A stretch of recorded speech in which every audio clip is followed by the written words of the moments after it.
Hi guys. So yes, it's Vlogmas. This is the first time I'm doing Vlogmas. I'm a little bit nervous about this. Y'all will have to bear with me because this vlogging every day in December is a new thing for me, even though it's soon going to be my 10th anniversary here on YouTube. So I thought, why not? Come on, girl, get it together. Let's try to do this Vlogmas thing. So here I am. It's day one, December 1st of Vlogmas. And I have for you today my TBR for December. Now, you know, I don't usually get down with the TBRs, but this time I'm going to do it because I feel like I'm going to be able to read all of the books that I have on my December TBR. For once, I will probably have a 99.9% guarantee that I will be finishing all of these books. So, what am I going to be reading? Okay, the first book I have on my list is Zola, La Joie de Viva. So this is the 12th book in the Wu Gong Macau series that I've been reading with my friend Anna. Oh my God, it's the end of the year. We're on book 12. I cannot believe it. This is a 20-book series. And I'm like, damn, we did that. Anna, we really did that. We're almost about to embark on 2023 to read the next series of books, 13 to 20. I'm so thrilled. I've just loved reading this series in order.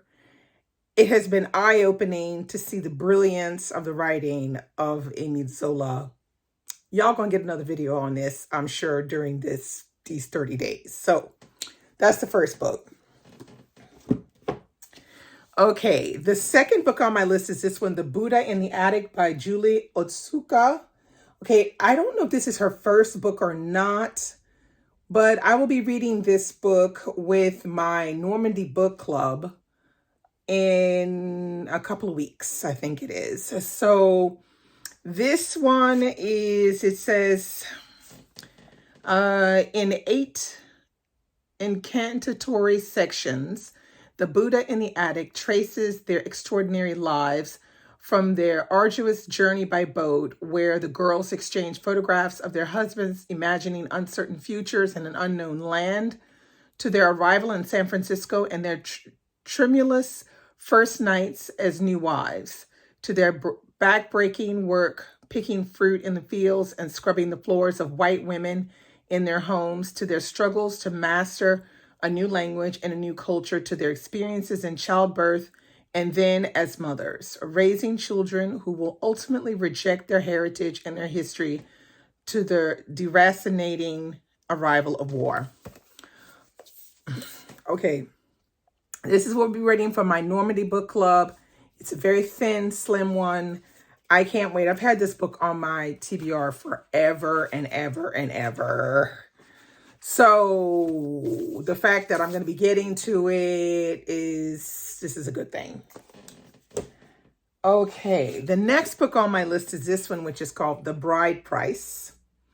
And this is by the great Bushi Amashita, Nigerian origin, British Black writer. And you know, what can I say? I have already read The Joys of Motherhood and Second Class Citizen, and they were both freaking fantastic. I can't wait to read The Bride Price. I will be discussing this one with Christy on the podcast, and yeah, I can't wait to read it. It's a slim one as well, so I'm pretty sure I'll be getting to this one because it's for the podcast. All right, so the next book on my list is this one, which is Glory, Novila Bulawayo.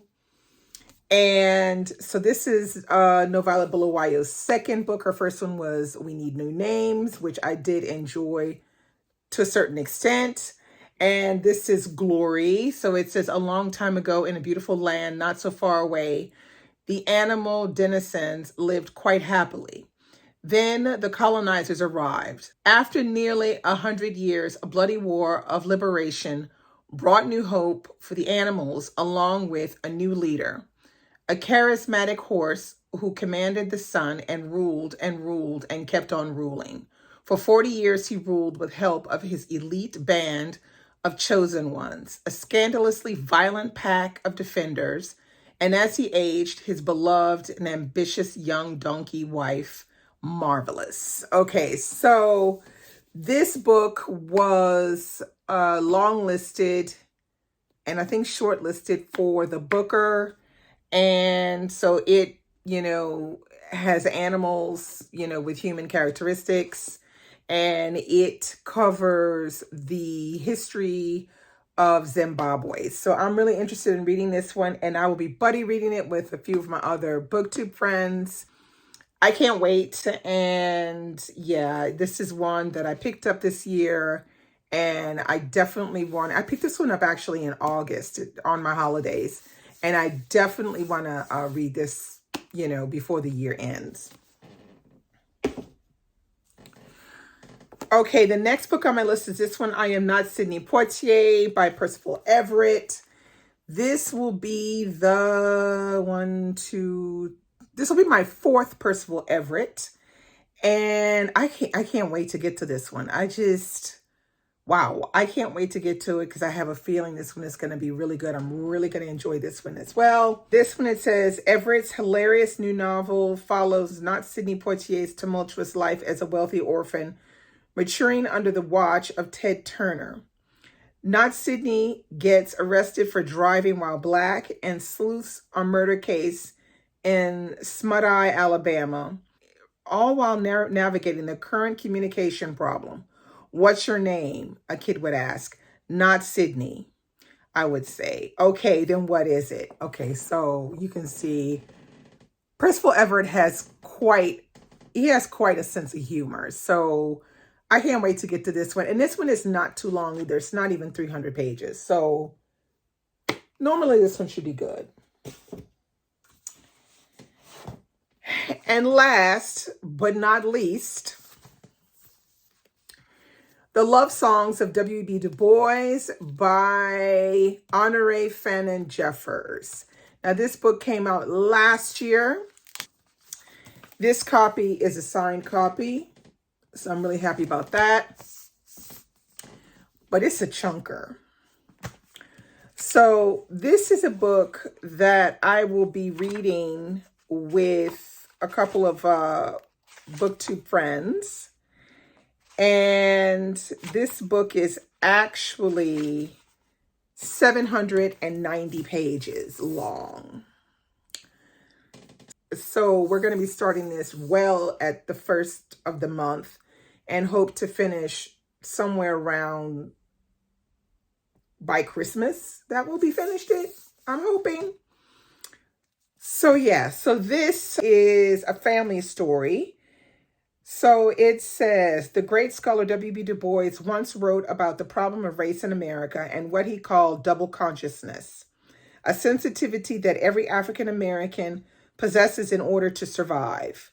Since childhood, Ailey Pearl Garfield has understood Du Bois's words all too well. Ailey is reared in the North, in the city, but spends summers in the small Georgia town of Checkasetta, where her mother's family has lived since their ancestors arrived from Africa in bondage. Since she was a child, Ailey has fought a battle for belonging that is made all the more difficult by a hovering trauma and the whispers of women, her mother Belle, her sister Lydia, and a maternal line reaching back 2 centuries who urge Ailey to succeed in their stead. So this is going to be a long, sweeping family novel with a lot of historical fiction involved. Everything I usually love, so I don't see why I will not enjoy this one. I mean, I think it's going to be great. I mean, yeah, it's going to be great.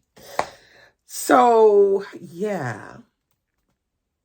This was going to take me 3 to 4 weeks to get through the whole thing, but I'm really happy about it. And I feel like, I feel like all of these, I can make them work, but that is my December. And hopefully with all of this, I will have finished my reading goal, which is 70 books, which I'm just a few books behind on my reading goal. So I hope you enjoyed this video. Stay tuned tomorrow for my second Vlogmas video. Thanks so much for tuning in. Like, comment, subscribe. Let's have a chat below if there's any of these that you've read and liked or disliked. You want to talk about it, just don't give any spoilers. Let's talk about it below. Bye.